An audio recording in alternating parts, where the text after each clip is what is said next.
বুধবার দুপুর 2টা নাগাদ কোচবিহার জেলা শস্যকরণ অফিসের সামনে ধর্ণা অবস্থানে বসল বিজেপির পক্ষ থেকে।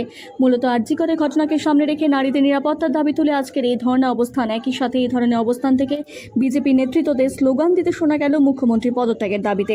আজকের এই ধর্ণা অবস্থান থেকে কি জানাচ্ছেন বিধায়ক নিখিল রঞ্জন দে, শুনবো। যে গত 9 তারিখে আরজিকরে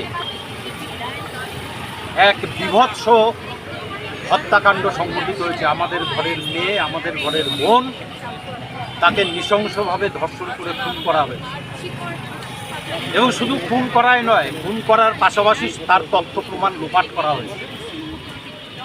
এবং বর্তমান যে রাজ্য সরকার, সেই বর্তমান রাজ্য সরকারের পুলিশ আধিকারিক থেকে আরম্ভ করে, ডাক্তার মহল থেকে আরম্ভ করে, যারা সেই দিন ওখানকার দায়িত্বে ছিলেন, সন্দীপ ঘোষ থেকে আরম্ভ করে, তারা এই তথ্য প্রমাণ লোপাটে সম্পূর্ণভাবে সহযোগিতা করেছেন।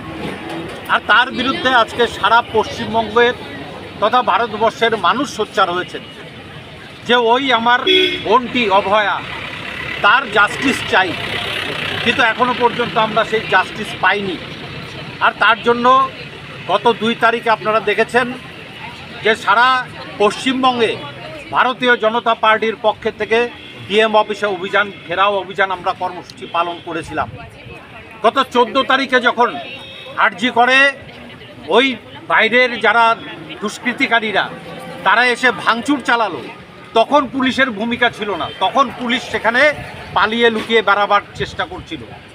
অথচ 2 তারিখে ডিএম অফিসে যখন আমাদের বিক্ষোভ কর্মসূচি চলছিল, আর সেই সময় কোচবিহারের পুলিশ তারা আমাদের ভারতীয় জনতা পার্টির কার্যকর্তাদের উপরে নির্বিচারে লাঠি বর্ষণ করেছে, টিয়ার গ্যাস ফাটিয়েছে, জল কামান ছুঁড়েছে এবং আমাদের বহু কার্যকর্তা তারা হসপিটালাইজড হয়েছে।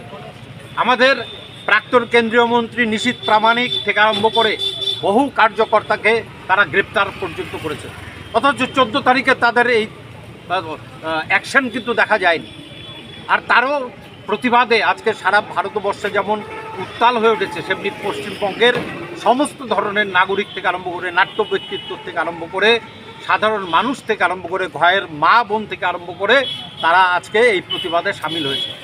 আজকে সারা পশ্চিমবঙ্গ জুড়ে আমাদের ভারতীয় জনতা পার্টির ডাকে যে অবস্থান বিক্ষোভ কর্মসূচি সমস্ত এসডিও অফিসে, বিডিও অফিসে, তারই ফলস্বরূপ আজকে আমরা এখানে অবস্থান বিক্ষোভে বসেছি। আমাদের আজকে কুচবিহারের বিভিন্ন বিডিও অফিসে বিক্ষোভ কর্মসূচি চলছে, সারা পশ্চিমবঙ্গেও বিভিন্ন জায়গায় চলছে।